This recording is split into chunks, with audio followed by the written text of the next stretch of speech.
We are good people. Yeah. And the reason I say that is we don't let our intrusive thoughts win. Yeah, because otherwise I would have hit you with that hammer. Again, we are good people. Doesn't mean we're perfect. It just means that we're good.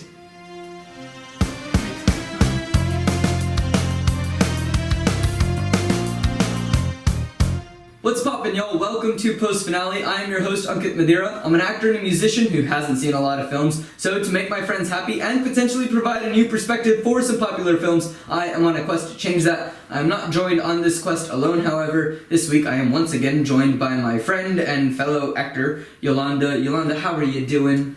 I'm good. Wonderful. How have you been? I haven't seen you. Unlike most times, we actually recorded these two different episodes on 2 different days. Yes. Well, how have I been? I've been good, I think. Yeah? Yeah? Yeah. Cool. Anything fun happen? Just work? No, just work. Yeah. Yeah. Fair enough. No, wonderful. So yeah, we're back. We're talking about Good Will Hunting. Last time I asked you when you saw the film and like kind of why you liked the film. I have a different question for you this time. Oh, I'm putting you on the spot. Here we go. All right, my question for you this time. It's very important. Are you ready? Oh, no. If you could play any character in the film, who would you want to play? It's so cliche. I hate that it's so cliche, but probably Will. Really? Yeah, because he has such an interesting emotional arc. Mm-hmm. Is it arc or arch? Arc. Arc in throughout the film, so I think, yeah. Yeah, fair enough.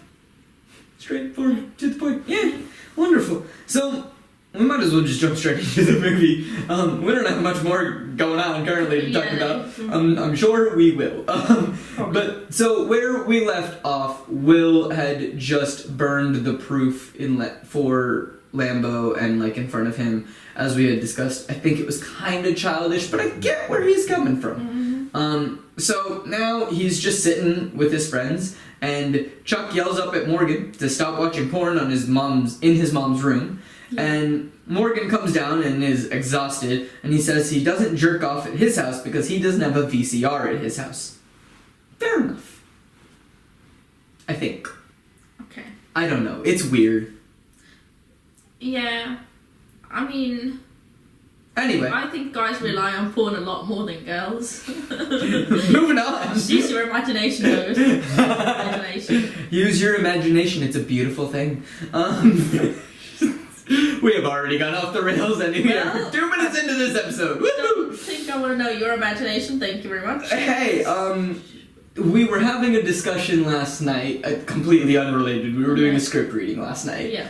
And there was a quote that came up. I don't remember who said it, but something along the lines of, don't underestimate the audience's imagination. Yeah, that's very true. I don't know who said it. I feel like some famous person said it. Probably. I don't know who said it. But, yeah. That's why I said use your imagination. It's fun. But maybe use it for good. I don't know.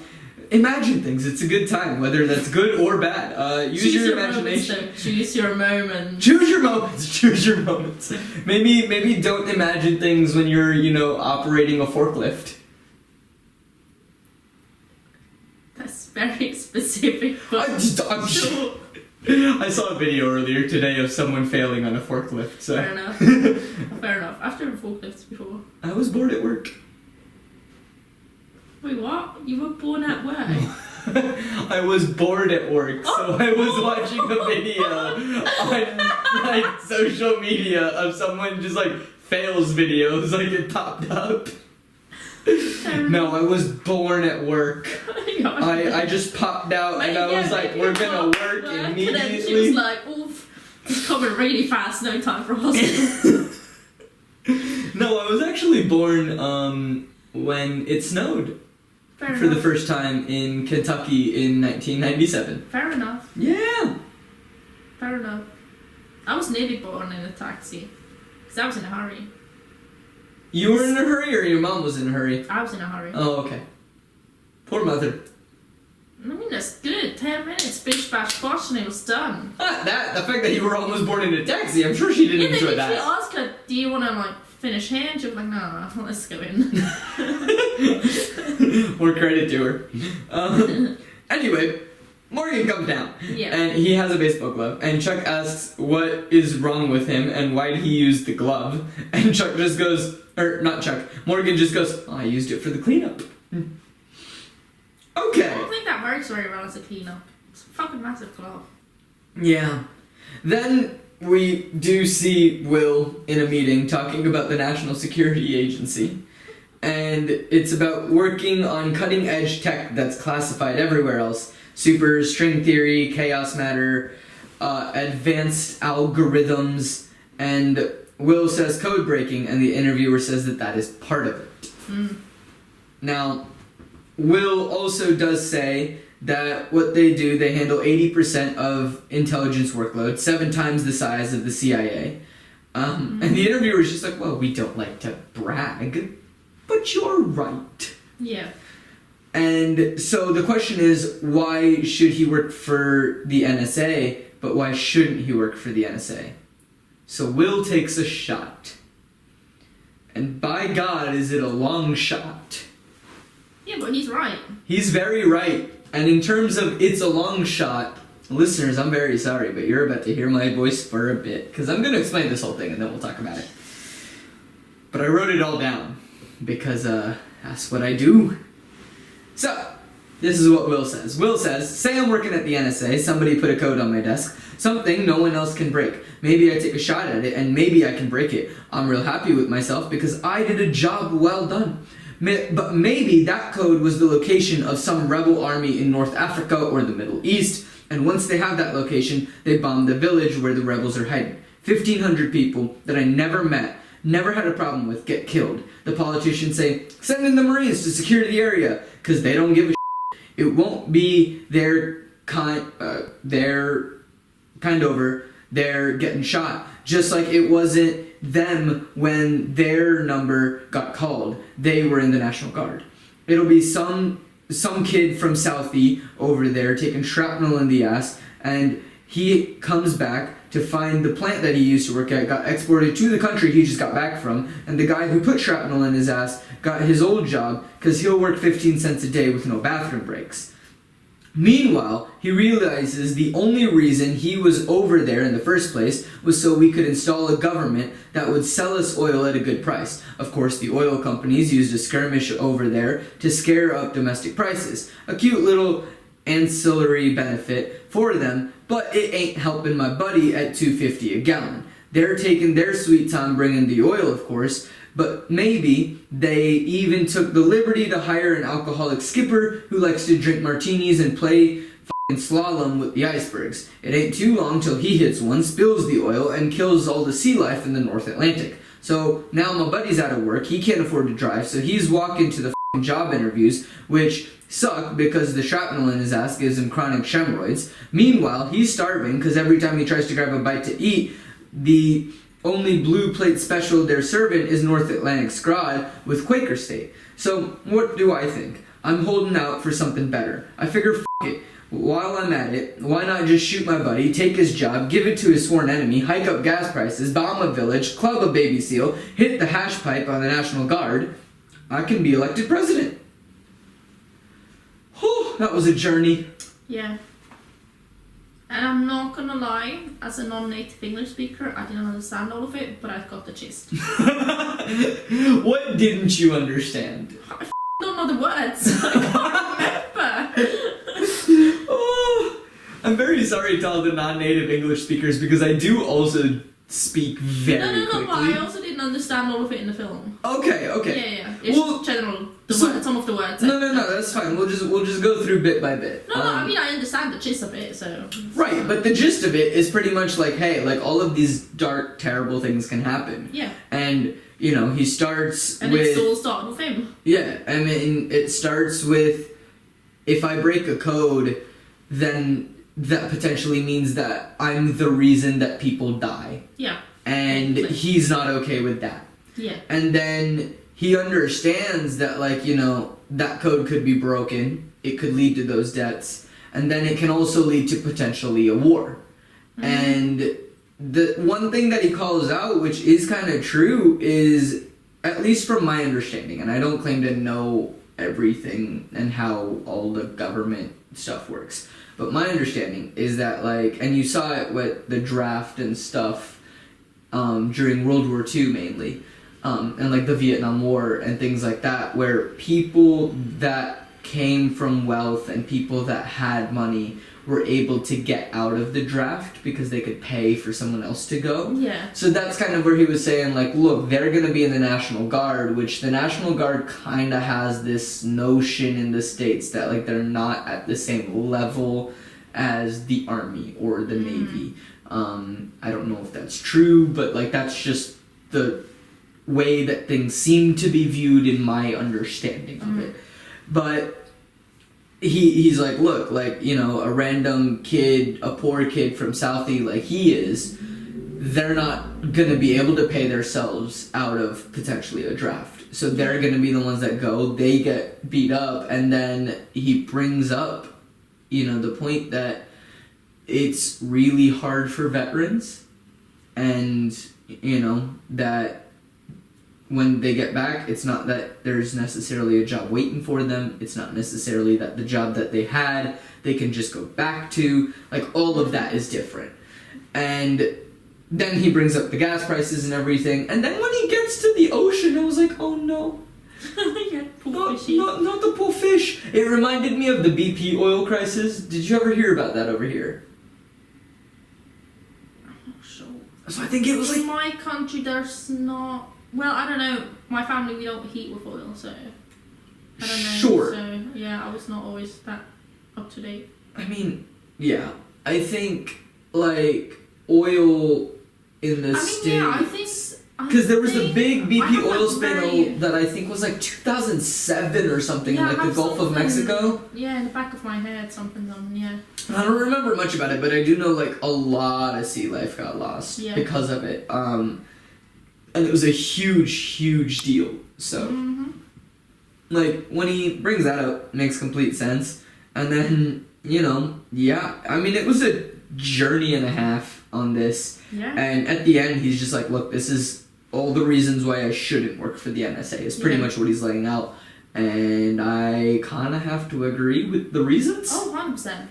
Even just the first part about being like, yo, if I crack that code and you get that location, it's not just what the Americans deem the bad people will die, but also like loads and loads and loads of innocent civilians and children and babies and women and stuff. So Yeah. definitely. Yeah, and I did want to point out, like, it was also an amazing single shot of Matt Damon. I don't think that there was a single cut in that entire monologue, and it was just a beautiful moment of Matt Damon just being good. Yeah. Like, it was just a beautiful single shot. And that's the end of the scene. Like, it just ends there. Like, I don't even... The interviewer doesn't say anything like, oof, they that's probably wouldn't know what to say. Nah. They don't know what's going on anymore. Yay! So, we're back with Sean, and he asks Will if he feels alone, and if he has a soulmate. Will asks for a definition, and Sean says somebody who challenges him. And then he goes, not Chuck. And, you know, someone who opens things up for Will, touches his soul. And Will says that he's got plenty. And then he starts to name a few. Shakespeare, Pope, Frost.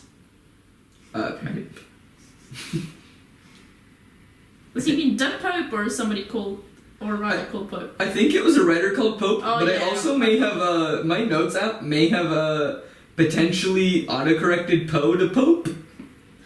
Oh, Edgar Allan Poe. It might be Edgar Allan Poe, and my notes app just autocorrected it. So I was like, Pope? I'm pretty sure I remembered if he said Pope. I think it might have been Poe. Yeah, probably. Poe sounds more accurate. Sounds more like Will. Yeah. Sean does point out a very important fact, though. They're all dead. Yeah, they dead. And Will, you know, can't get back to them. Sean says that he will never have that relationship because he is scared of the first step, and the only thing he sees is negative things down the road. Mm-hmm. And Will then claps back saying, alright, are you taking Lambo's side? And Sean says that he doesn't care if Will works for the government, but Will can do anything, and he's bound by nothing. Yeah. And asks, what are you passionate about? What do you want? Will says he didn't ask for this. Sean says, no, you didn't. But you were born with the opportunity, so don't cop out behind, I didn't ask for this. Mm-hmm. Which I think is beautiful. Like, hey, you may not have asked to be put in the situation that you were put in. Yeah. But if you have an opportunity to do something that not necessarily everybody else can do. And I think,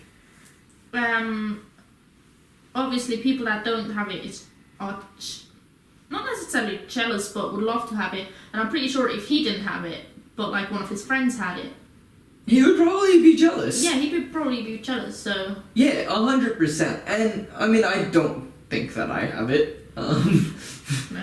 I do this for a living. I watch films and pick them apart. For a living. I don't even get paid for this. I do this for fun. He has no friends. Huh? Nothing. What did you say? Nothing. What did you say? That you don't have any friends. Hey, I have like...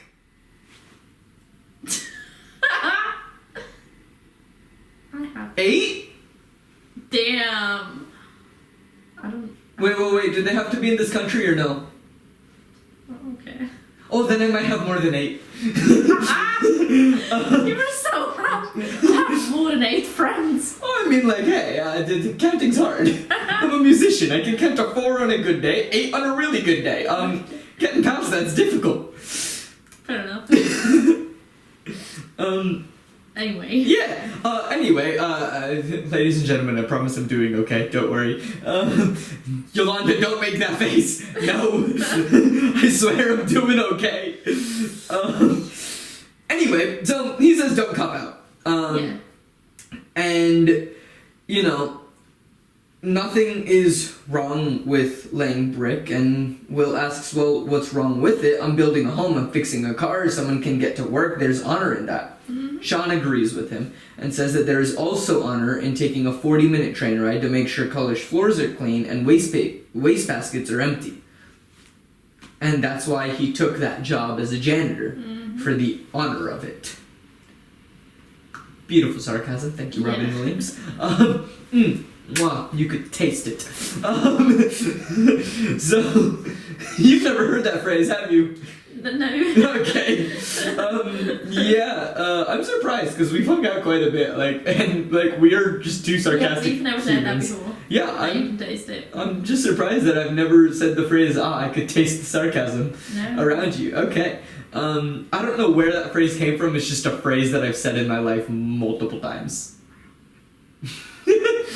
So, Sean asks why he chose to be a janitor at the most prestigious technical college in the whole world when he could have been a janitor everywhere. Why did he sneak around at night and finish other people's formulas that only 1 or 2 people in the entire world could do and then lie about it?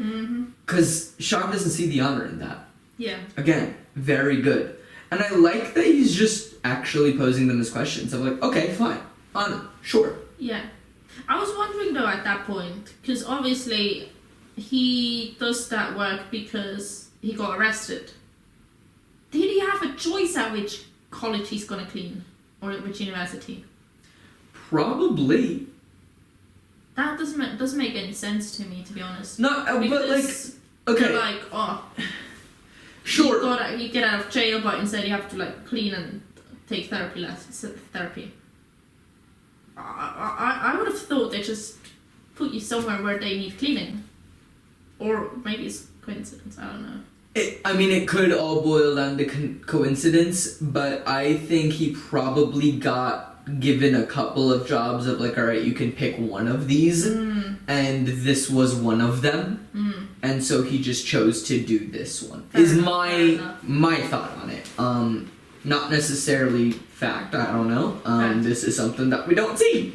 So, but it's that's the way that I would think of it. Is like he was probably given an option of like, hey, here are 5 jobs that you can pick, and then that's the one that he chose to pick. So, That's fine. yeah. So he asks, all right, what do you really want to do? And Will says he wants to be a shepherd and move to Nashua, I think I pronounced that right, to get some sheep and tend to them. And Sean says time is up. Will resists, which kind of threw me off, but I was like, all right, he seems to be enjoying therapy. And Sean says, if you want to answer my questions, you're just wasting my time. Oh, he said time's up, not because time was actually up, because he was sick of those. Yeah. Which then also made more sense of why Will resisted. Yeah. But yeah, so Will thought that they were friends and calls Sean a burnout and, asks, what turns his clock. And Sean says, working with you. Where's your soulmate? Dead. That's right, dead. Dead as chips. And then he, you've cashed in your chips, walks away. And then he says, well, at least I play a hand. And Will's pissed at this point. Yeah. And he says, well, you lost a big fucking hand. Some people will lose a big hand and then have the sack to ante up again. And Sean retorts back and he's like, look at me. What do you want to do? And he says, you and your bullshit have a bullshit answer for everybody. But I ask you a simple question and you can't give me a straight answer because you don't know. Mm-hmm. And then he just says, see ya, Bo Peep. See ya what? Bo Peep. I don't know what that means. Bo Peep, the shepherd. Did you watch Toy Story? Yeah, I did. You know the little shepherd that's like in love with Woody in the first Toy Story and the second Toy Story and the fourth Toy Story? The girl? Yeah! I thought her name was something totally different. Her name is Bo Peep. They call her Bo. Oh, I totally forgot about that. Sorry. You should be. I thought her name was like Wendy or something like that. No! Who was named Wendy? I don't know. Who's Wendy? I don't know. Where did Wendy come from? I don't know. Unless you had some weird translation in... But wait. Toy Story came out way after Good Will Hunt. Oh. No, but there's also the nursery rhyme. There's also a nursery rhyme that says Little Bo Peep who lost her sheep, something. Oh, okay, fair enough. So, it's probably from the nursery rhyme. Oh, okay, I see. Not the Toy Story reference, because I think they both came out in 97. Fair. I think it came out in 97. I don't know when Toy Story 1 came out. But, yeah, fair enough. It might have been later. I don't actually know. But I've seen Toy Story. I have seen Toy Story, which means that I will never talk about it on this podcast. I have seen it, I promise. Other than, talking about it now. Yeah. Also, why are they making a Toy Story 5? I don't know. I didn't even realize they were. I think they are. Someone come up with a new idea. Because they want to make more money. But, even Tom Hanks said that they should be done. Yeah. But movies these days are all about money. Ow. Ladies and gentlemen, for context on the ow, I just hit myself in the face with the mic. Anyway, so Will is on the payphone. He calls Skylar saying bye and that he won't just be a construction worker. Skylar didn't care about any of that. She says, I love you. Will hesitates and says, you take care. And I was like, poor Skylar. But also, I don't... What an idiot. No, I get being scared. Yeah, but... do not treat your ladies like that. Mm-mm. Don't treat anyone like that. Yeah, that's true. But also, okay, in his defense... Actually, no defense for him, because he knew where she stood. It wasn't even sprung on him in the instant. Yeah, exactly. It's one thing if it was like, this is the first time she says I love you, and he's just like, okay? Mm-hmm. That's one thing, if it's the very first time. This was not the first time, so no, I have no defense for him. I was about to try to defend him. Nah, he doesn't deserve it. Be better. Bad man. Be better. Bad man. She's a good girl. Yeah. But, okay. what would your response be to that? On So put yourself... side. No. On her side was very simple. I love you. Yeah. Say that your partner said, I love you, but you didn't have the feeling... Oh, okay. You were scared to say I love... Or, like, you didn't want to say I love you back, right? What would your response be? You say treat them better, but what would the response be?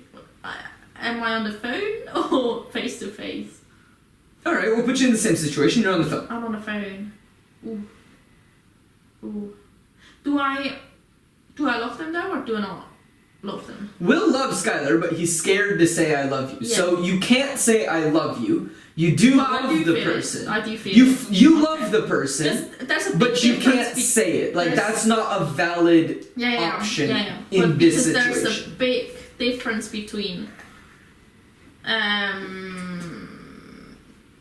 not wanting to say I love you back because you don't feel it, or because you're scared. No. I'll say, Yeah. we'll put you in the same situation. He does love Skylar, but he's scared to say it. What would your response be? I don't know. And yet you have Repeat the that audacity to judge him? Yes, I've never been in that situation. No, I'm putting you in that situation I'm now. trying to think of something that's not mean. Maybe I would hang up very quickly. That's worse! No, but like in the sense that I love you. No, You were already on the way of hanging up. because you are not allowed to say the words "I love you." No. While she's saying it, like That's that worse, quickly. Yolanda.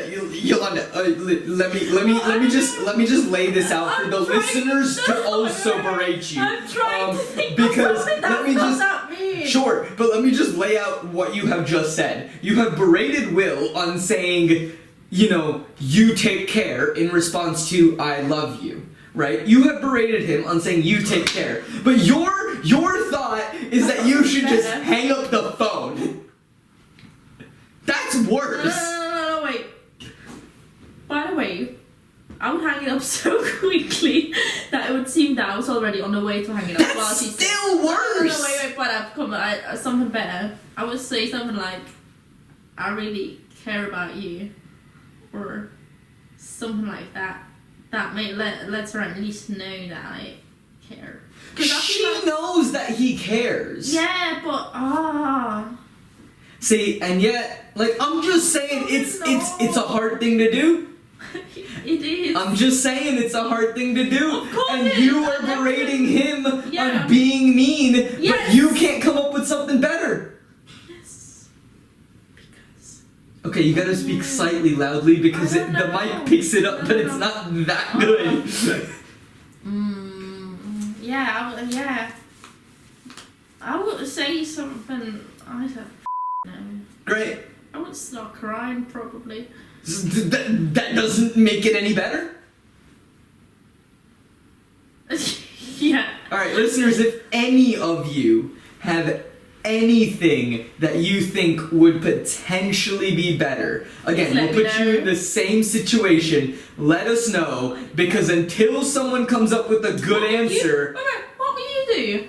me, Yeah. I would do the same thing that he did. No, you need to do something different. Okay, let's see. If I was in that situation, I love the person, right? I would say something like, I really want to see you. Or I want to talk to you in person.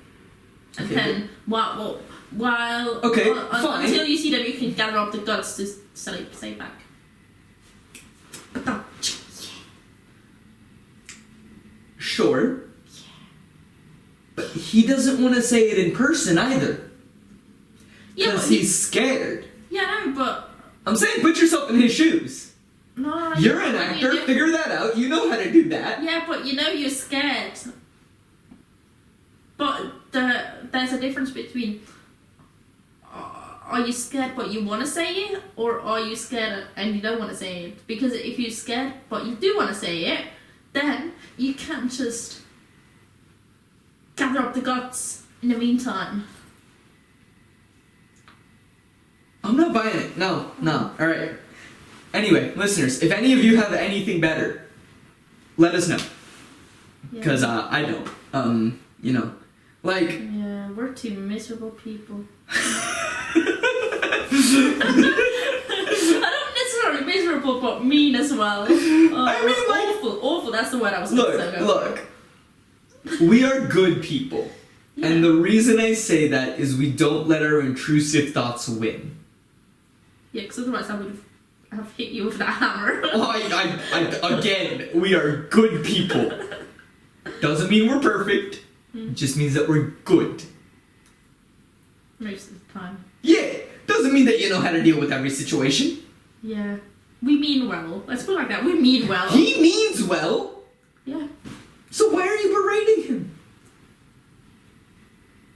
Because he's a man. But that shouldn't make a difference! No, obviously not. But you know, when it's easier to sympathize with her for me because I've been treated like shit by men. Oh no, I'm not saying that men are great by all means. Like, men are horrible human beings. But there's awful women. There are also awful women, right? But all I'm saying is that what if the gender roles were flipped? What if Will was the one saying I love you and the girl doesn't say it back? It would still be very sad. Great, but would you berate her the same way? I don't know. That's a very good question. That makes me sound like an awful hypocrite.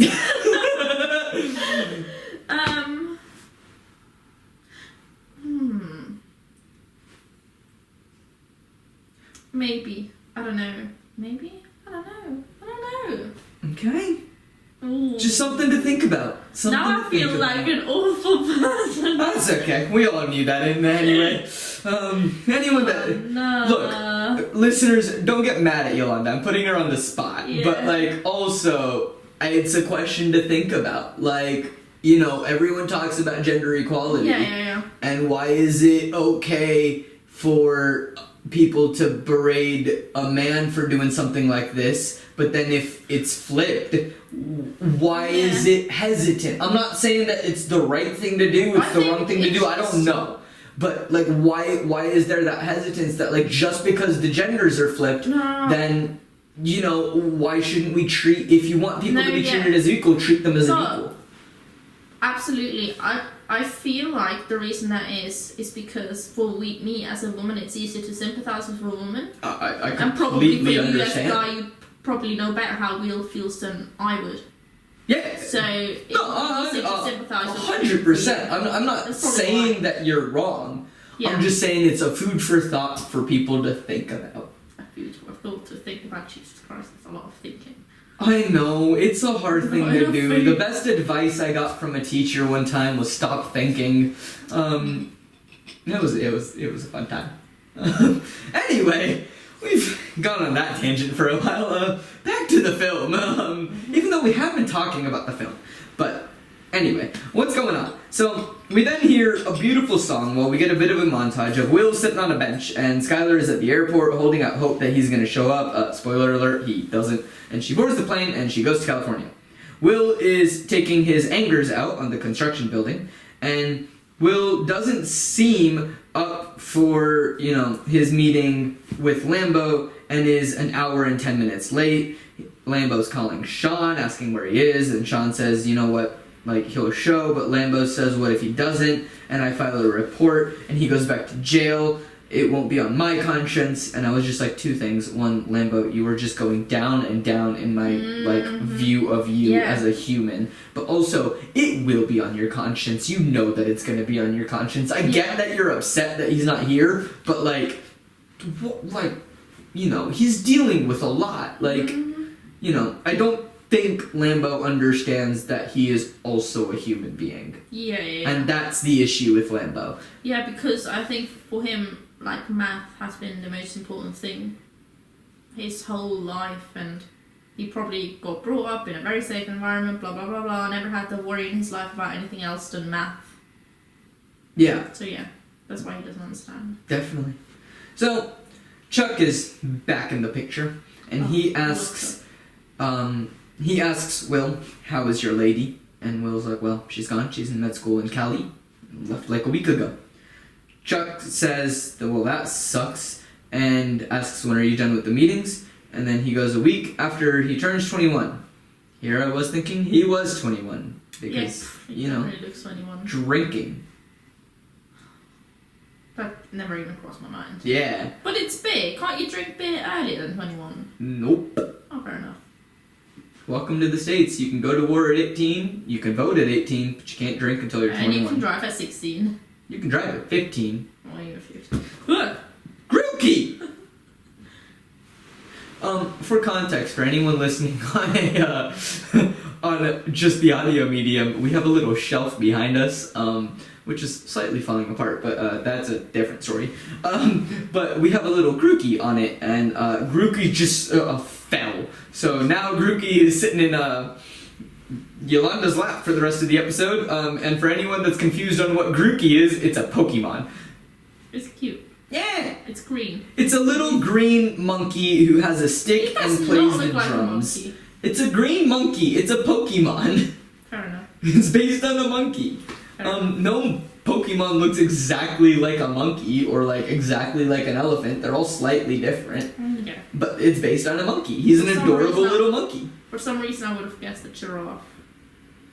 How do you get a giraffe? Wait, you know why? Because you know how giraffes have the little things. Can I see the Grookey real quick? You know why? Because giraffes have the little things next to their ears, and that one has ears and things. No, that's his little drumstick that he uses to play music. He has a drumstick. Hey! Oh, can I take it? No, I can't. No, don't. You can't take it off. Yeah, that's very sad. But yeah, Grookey has a little drumstick. He plays the drums. Fair enough. He's a musical monkey. Oh well. Yeah, it's a good time. So Will says that they'll give him a job if he sits in a room and he does long division for the next 50 years. And Chuck says that it's better than this place and you'd make bank and it's a way out of here. And Will asks why he would want out of here, and he plans to live the rest of his life here. And Chuck says, look, you're my friend, so don't take this the wrong way. But in 20 years, if you were still living here, coming to my house for the Patriots game, and working construction, I'll kill you. And I was just like, in all caps, let's go, Chuck. Knock some goddamn sense into him. Thank you. Yeah. I'm feeling good about my prediction that his friends knock some sense into him. I didn't realize that it was just going to be one of the friends, but I'm here for it. And also, I understand that it's only one of the friends, because like Ben Affleck did also write it, so like he was probably like, hey, I should maybe have like one powerful scene. Yeah. So, and he just looks at him dead in the face and goes, it's not a threat, it's a fact. Like, just, yeah. That's not even a threat, dude. If you're still doing this in 20 years, I will kill you. Like, this is just factual. Yeah. So, Chuck says, you have something that the rest of us don't, and you. You don't owe it to yourself, you owe it to me. Tomorrow, I'll wake up, I'll be 50, and I'll be still doing this shit. That's fine. But you're sitting on a winning lottery ticket, but you're too much of a to cash it in. Because I'd do anything to have what you got. So would any of these guys, and it would be an insult to us if you're still here in 20 years. Yeah. That's just, again, not a threat. Yeah. It's just a fact. Will says he doesn't know. Will says that he doesn't know that. And Chuck says, here's what I know.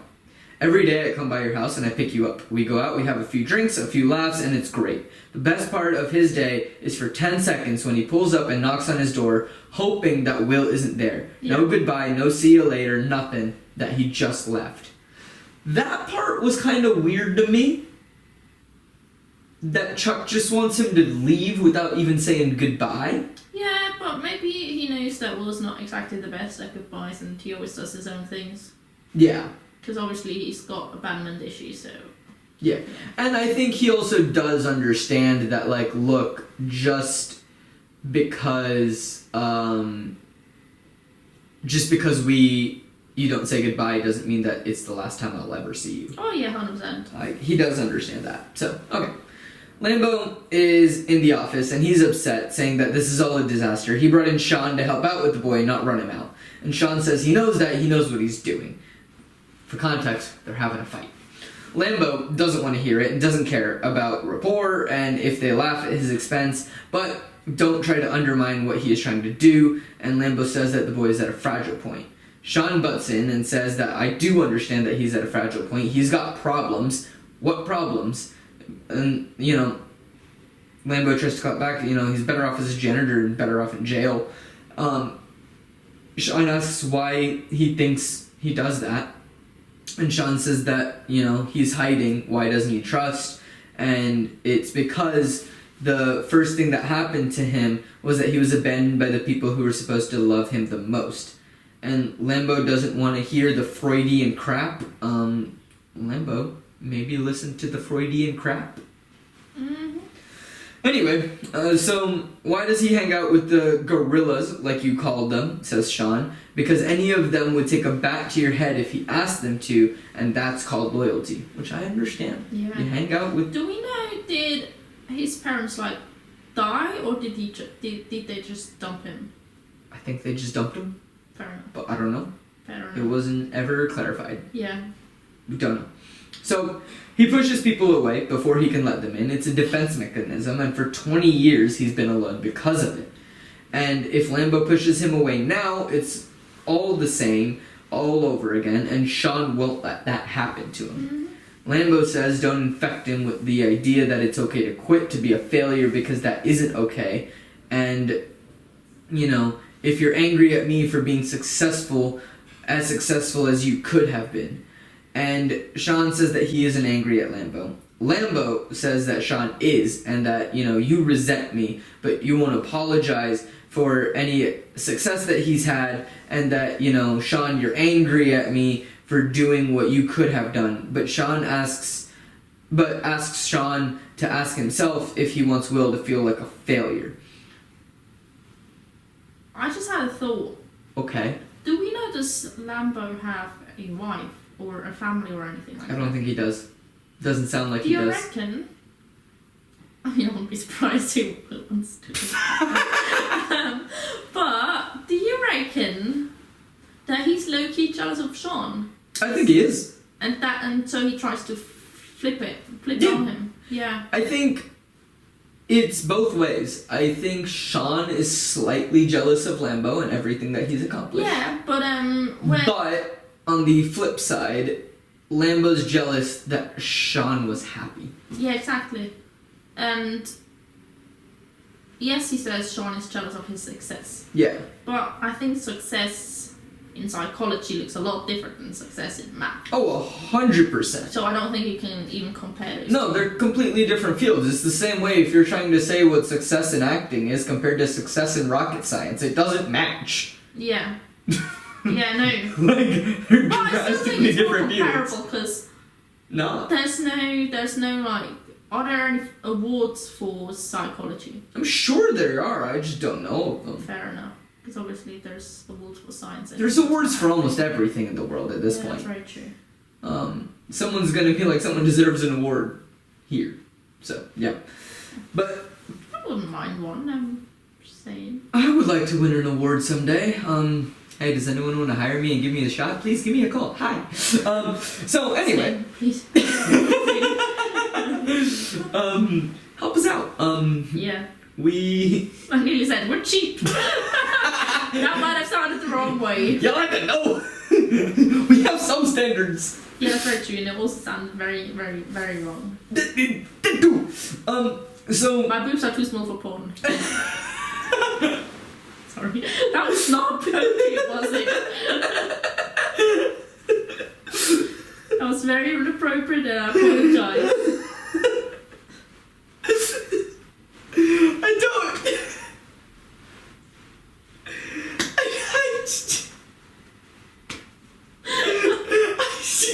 I did not expect that to come out of your mouth. Why not? Okay. Feel free to cut that if you wish. Oh no, that's staying in 100%. Oh, if anyone ever finds that, down the line of my acting career. Better have some answers prepared. I mean, this is about to go onto YouTube, so good luck. Yeah, but nobody knows me yet, so I'm fine. Hey, listeners, make sure this episode blows up. Thanks, guys. Alright, so, just for that reason, because I want to hold this over on her, and she's my friend. Jesus Christ. at least. Hey, at least you become very popular for some reason. Yeah, see, I don't do acting for popularity. I do acting because I enjoy it. Yeah! Anyway, back to acting. We see a figure, probably Will, outside the door. Sean calls It's very obvious that it's Will. Hey, I said probably because I wasn't 100% sure. I was like 95% sure. You can see him through the glass. No, you can't. You only see a figure. can. No, you can't. It's very obvious that it's Will. It's fairly obvious, I but it's not gathered it 100% as well. obvious. Sure. But I was also like, hey, this is probably Will, but based on my track record of getting things wrong so much, I couldn't be 100% sure. Fair enough. Does not surprise me. So he shows up. Sean and them are still arguing. And Lambo, that's his name. I don't even care about him anymore. So Sean calls him an arrogant piece of shit. And that's why he doesn't come to the reunions, because he can't stand the condescending, embarrassed look in Lambo's eyes. And Sean is proud of what he does, and it was a conscious choice, and he knows Lambo and his cronies think he is some sort of pity case, following him around, and he's like, oh, the Fields Medal, and asks, why are you so afraid of failure? Lambo thinks it's about the medal, but Sean doesn't care about the medal. He knew him before he was a mathematical god, and back when he was a pimple-faced and homesick boy, and didn't know what side of the bed to piss on. The answer is no side of the bed. If you are potty trained, potentially try not to wet the bed. Yeah. Sometimes it happens involuntarily. But if you have the capability, don't piss in your bed. Makes your sleeping uncomfortable. Anyway, Lambo says... That's the only reason. That's the only reason. Lambo says, you were smarter than me then, and you're smarter than me now. Don't blame me for how your life turned out. Sean says he doesn't blame him. It's not about him, it's about the boy. He's a good kid, and he won't see Lambo f*** him up like he is trying to do with Sean right now. He won't let Will look at himself like a failure. Lambo says it's okay. He's who he is today because he learned to push himself, and he was pushed. And Sean says that he isn't like you, and Will walks in.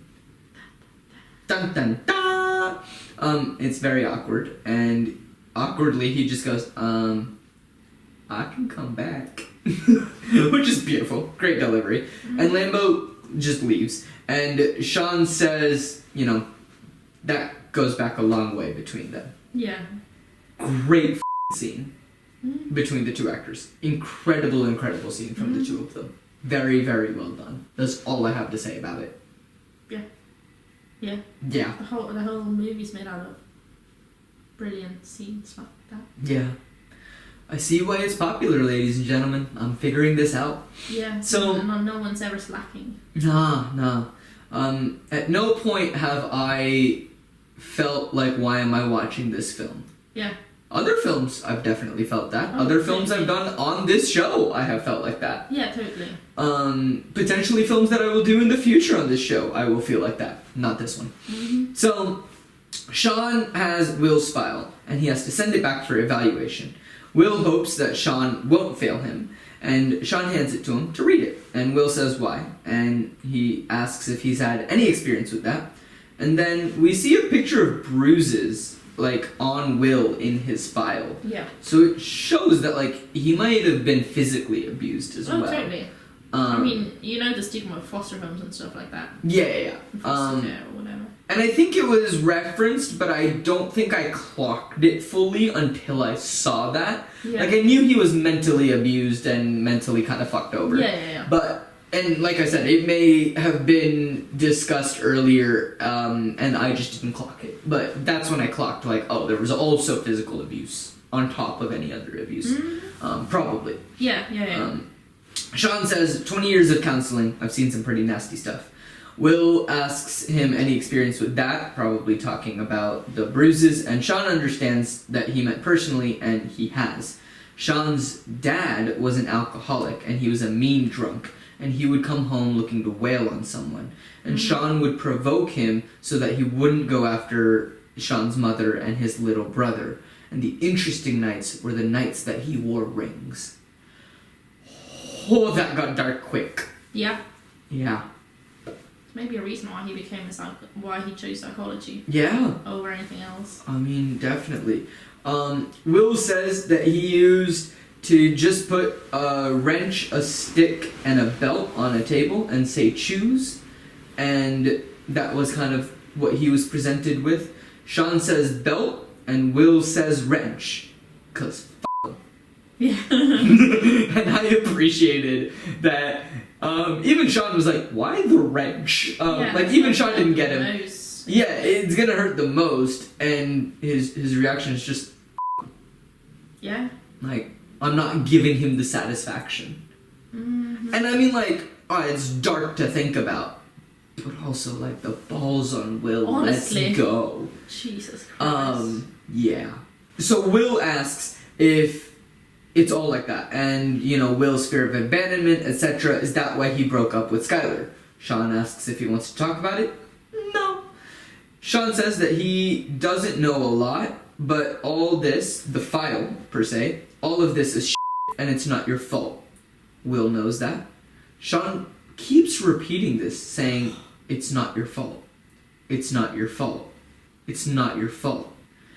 And Will keeps saying, "I know," but Sean doesn't let up and just keeps repeating, "It's not your fault." Yeah, goosebumps. Oh, it was so captivating. Like, I don't recommend watching films the way that I watch films for this show, because I pause all the time. To the point where, like, Steven and, like, other people in my life have seen me, like, trying to do this, and they just go, "Oh, yeah, we completely understand why you say do not watch the film with me." Because like, I know a lot about the film, and I still feel like I learn a lot about this film. Oh, yeah, 100%.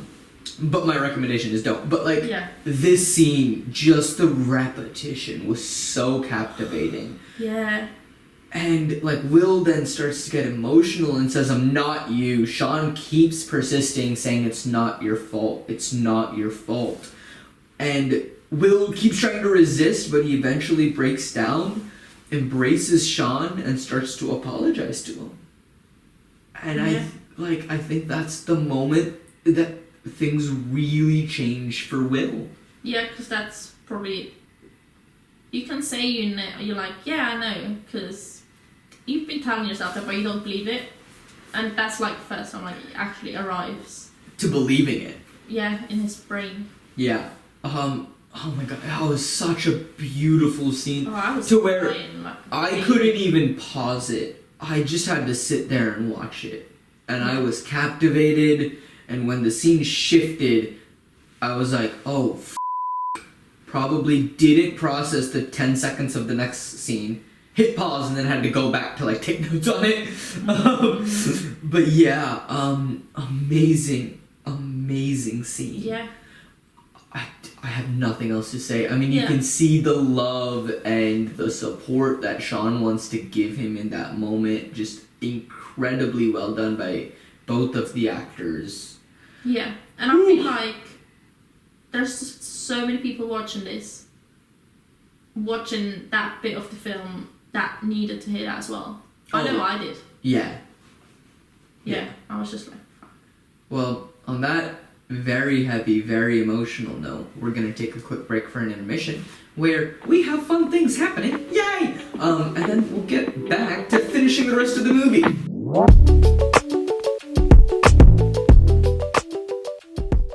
Hello everyone, welcome to the intermission Seattle edition, as I am currently back in Seattle visiting my parents and my family out here, and I hope everyone is having a wonderful holiday season, whether you celebrate the holidays or you don't, whatever your situation may be. I hope you are all doing well and keeping warm during these holidays, and if you're down in the southern hemisphere, enjoy the warmth for all of us up here that have cold weather. So I hope everyone's doing well, and Happy New Year to you all, as well, as this episode is going to be the last one before the new year hits. So Happy New Year to everyone. Thank you so much for listening, not just to this episode, but to this whole podcast as a whole. We started this year in 2023, and I've grown a lot as a podcaster doing this, and this is only the beginning. We have some big plans for 2024, and hopefully the podcast can just grow, and we can grow our community of just positive people who like talking about films and laughing about my terrible guesses on what's going on. But all that being said, thank you so much for listening to this episode. If you are enjoying this episode and you want to gain access to bonus content, or you want to support the show, you can do so by heading over to patreon.com/coopforge. You can also find the link in the description of the episode to sign up for the Patreon at any of the tiers. And speaking of Patreon, we have our very first patron to welcome to the patron team. So big shout out to Lucy Sadler, who has joined at the crew level. Thank you so much, Lucy. It really does mean a lot. And thank you for your continued support of this show and the shows that will be coming out in January. We have a couple more shows that are coming out here on Co-op Forge as a YouTube channel, and you'll be able to find them elsewhere as well. So be sure to follow us on social media at Co-op Forge on all the social media, CO_OPFORGE, to keep up to date and learn more about the new shows that are going to be coming out here very, very soon. But big shout out to Lucy. Thank you so much. And listeners, if you want to support the show and you can't do so in a non-monetary way, that is completely fine. Just talk about the show. Word of mouth is the best way to help grow the shows, and it really does help. Just reach out to a friend and say, hey, it's a new year. You're looking for a new podcast. Check out this podcast. An actor watches films for the first time. He usually doesn't know what's going on, and it's usually a hoot and a half. And sometimes his predictions are right. Most of the time, they're wrong. It really does help. And thank you to anyone who has done this, anyone who will do this in the future.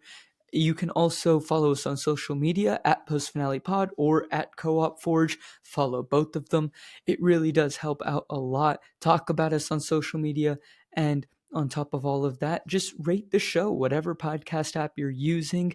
It really does help if you're listening on Spotify or Apple Podcasts or anything like that. If you just leave us a rating, leave us a review, it really does help. And if you're watching on YouTube, make sure you hit that subscribe button. It would help out if you hit that like button. It takes you 2 seconds, but it really does help us out and helps us out with the algorithm and everything. So thank you so much for everyone for doing all of that. I won't take up any more of your time, but let's get back to this episode and finishing Good Will Hunting and figuring out what is going on.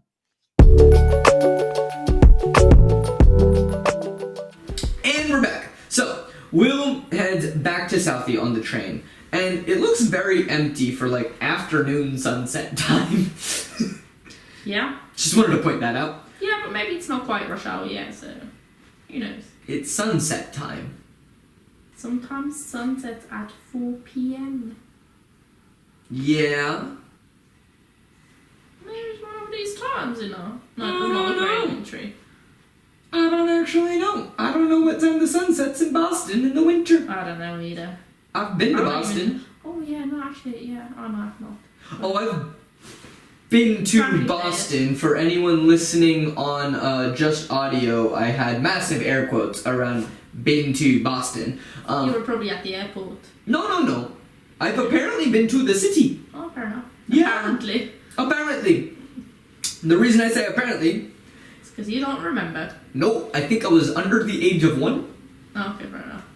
So when I was telling my dad, I was like, hey, I would love to go to Boston because I really like history. So I was like, oh, like Yeah, but I heard I can that see some historical Boston's things. kind of dead otherwise. No, that's fair. Like I kind of wanted to just like do like a day trip. Oh, Right? I see. So like Yeah, you know fair. like just a day trip to Boston and then like you know go just so that I could say that I've been there and like I've seen some of the historical things that like I actually like history and I can check out some historical stuff and then like I can go off and go where else I need to go. And my dad just goes, "You've been to Boston," and I'm like, "It doesn't count if I don't remember it." What's the food like there? I don't know. I don't know why, but Clam chowder comes to mind for some reason. for some reason, I just thought, I know that's very much not Boston, but Philly cheesesteak. I've never had it, and I really want to try Philly? it. Yeah, I know, but for It's some in reason... the name? I know! Okay. But when I thought of food in America, that just popped into my Oh, mind. Boston cream pie pops into my mind. I've never heard It's like a cake. Yeah, I realised that much. I didn't think it was different kind of cream, you know. No. Boston cream pie is actually like a meat dish. Oh, is it? No, it's a cake. Oh, oh my god, it's so confusing. I'm not here to help. So, anyway, Will sits at home and he ponders. Beautiful music with lots of strings and distortion. Just wanted to give a shout out to the composer there. Very well done. And Will goes back to McNeil's to talk about them with the position that they had in mind from earlier. The thing that he ditched and sent Chuck instead. Oh, I did not realise that was the same place. Yeah, it's the same place. He goes back to talk to them. So Sean asks which one he took. Will explains that he was at the McNeil job, and so he took the McNeil job, the one that Lambo set up. And he talked to the boss, and he seemed like a good guy. Mm-hmm. And he thinks that this is what he wants, and that Sean is happy for him. And time is up. Will asks if that's it, we're done. They are. Will is a free man. And Will starts to try and thank him, but Sean just says, "You're welcome." Sean understands. He gets it. Yeah. Will hopes that they keep in touch, and Sean gives him a number and says, "You can call that. I'll be traveling a bit, but I'll keep checking this answering machine every now and again. So, leave me a message, and when I get your message, I'll give you a call." Which is completely fair. I'll be traveling, but, I'll figure it out. So, Sean figured it was time that he put his money back on the table and see what kind of cards he gets. Mm-hmm. And which he would not have done without Will. Without Will, he would not have. So they've helped each other. Yeah. And I love that. And he says, "Do what's in your heart, you'll be fine." They both thank each other, which I think is beautiful, that they thank each other, because they both helped each other. They hug, and Will asks if this violates the patient/doctor relationship, and Sean just goes, "Nah, only if you grab my ass." Which made me chuckle. So, Chuck says Morgan won't back down. He's scrappy. They're talking about a fight. I don't know. This is where we are. Turns out that it's now Will's birthday, and his friends have a surprise, and they take him out. It's a car. And they knew that he had to get out of Cambridge, and Chuck wasn't going to drive him every day. And Brad says, "Well, now that you're legally old enough to drink, we figured you needed a car." Which I just laughed at. Don't drink and drive. Please do not drink and drive. Yeah. Copy that. But I did laugh at the joke.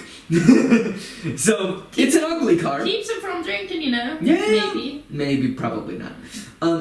It's an ugly car, but the guys scrounged around for parts and change and worked together to get it up so that it could be done and it's drivable. We're back with Lambo and Sean.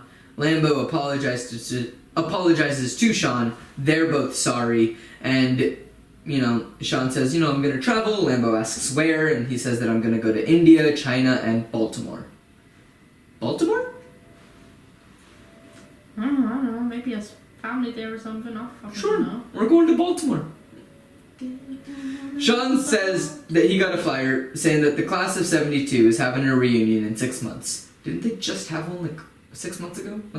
How Some often people does do this... it every year. Yeah. Some classes do it every year. Sure. Okay. Why not? But, he's like, "Why don't you come? I'll buy you a drink." And Lambo just goes, "The drinks are free."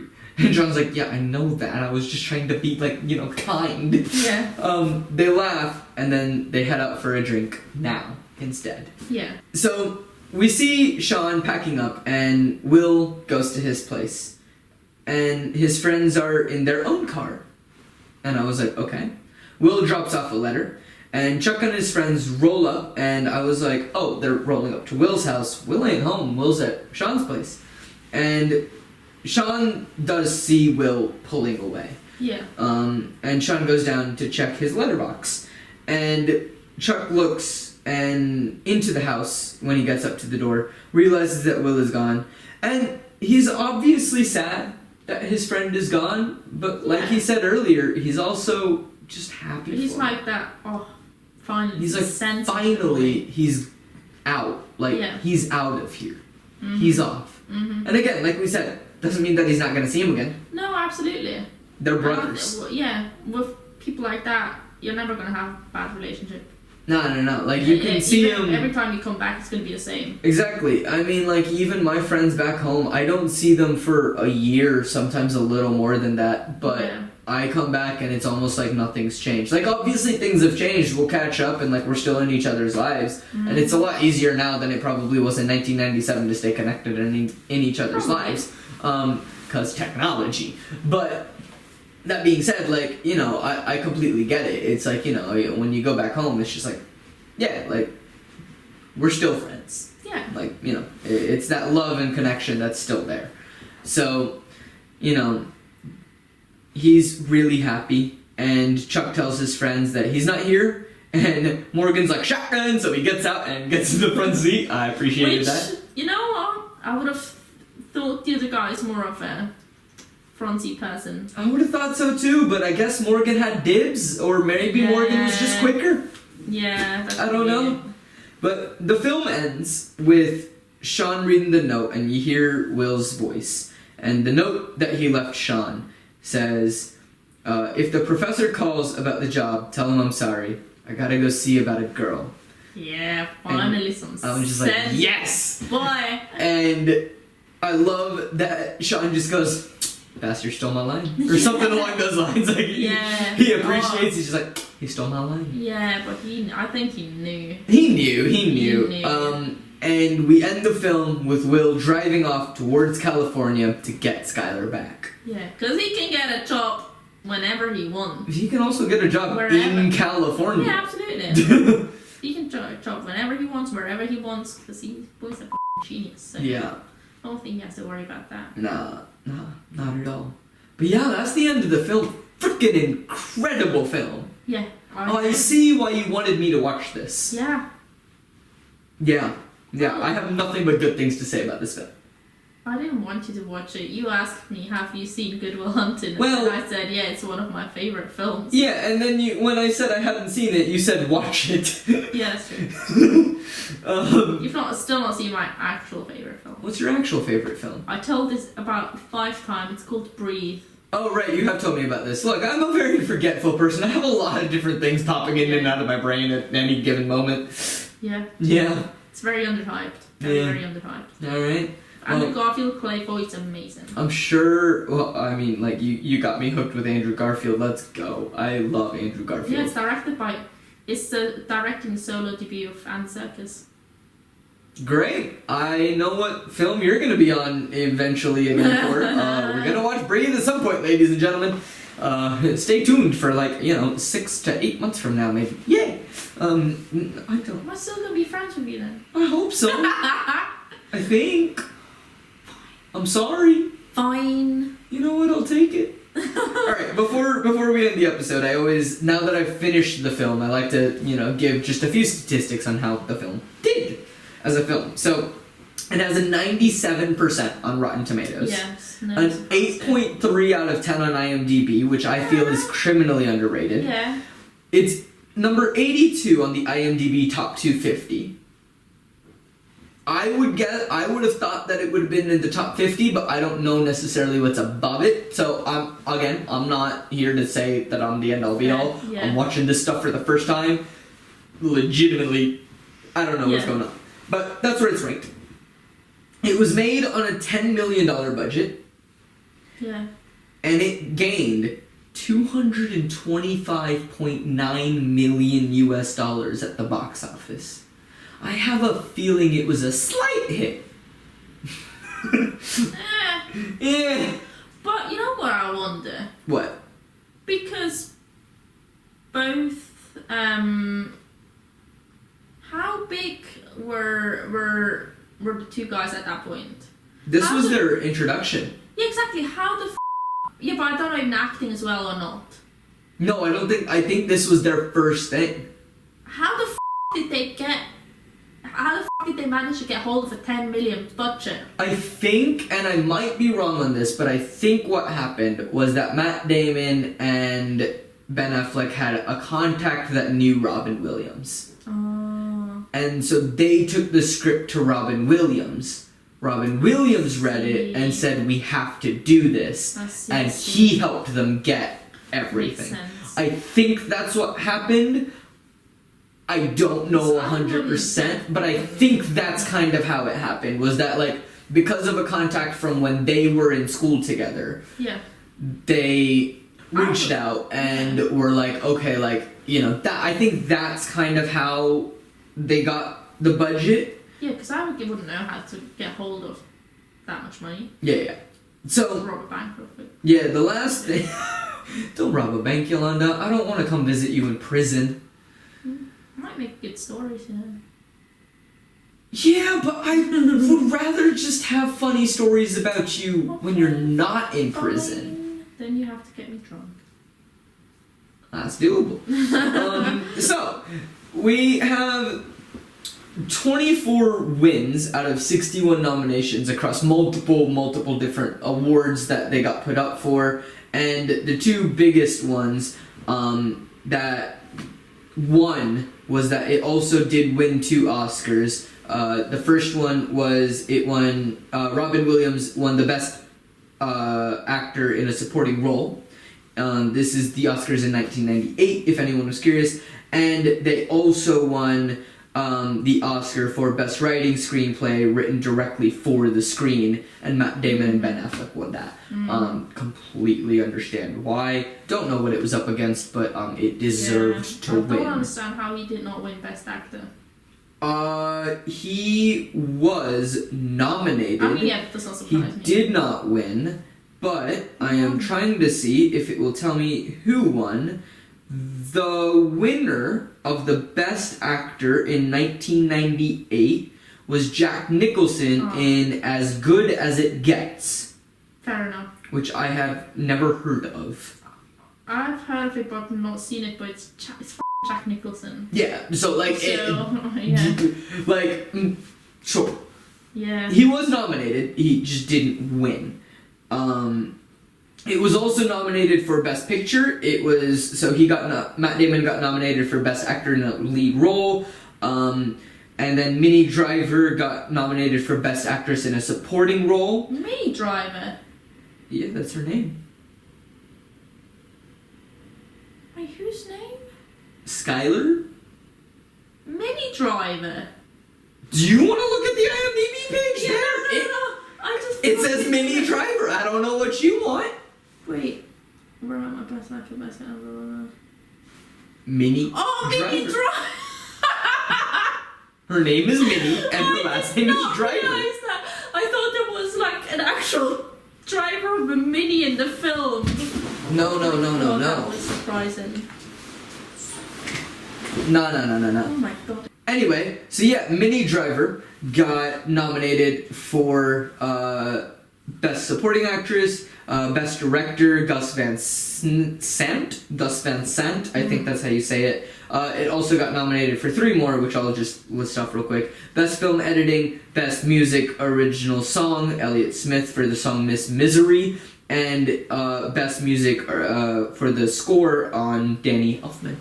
But that's what it was nominated for in terms of Oscars. But if anyone wants to look at any of the other awards, you can do so. I'll link the, thing in the description, the IMDb page. But Yolanda, thank you so much for joining. This has been an absolute blast. If listeners want to find you, how can they do that? I'm on Instagram, Jolanda with a J _Steiner. I'm on Mandy. I'm on Spotlights for non-actors. Don't worry about it. For casting directors. For casting directors, please hire me.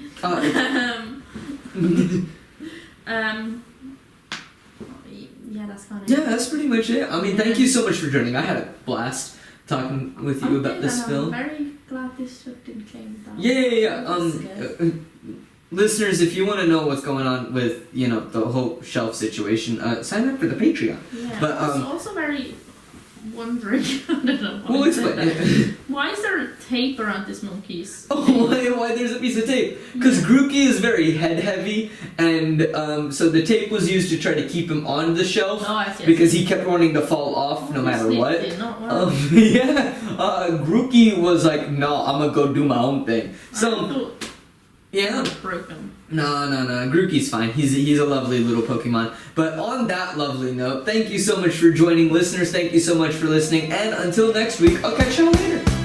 Hello everyone, thank you so much for tuning in to this episode of Post Finale. Post Finale is created, hosted, and produced by me, Ankit Madhira. Our editor is Pranav Nair, the music is by Ankit Madhira and Megan Hutchison, and the art is by Jarid Rother.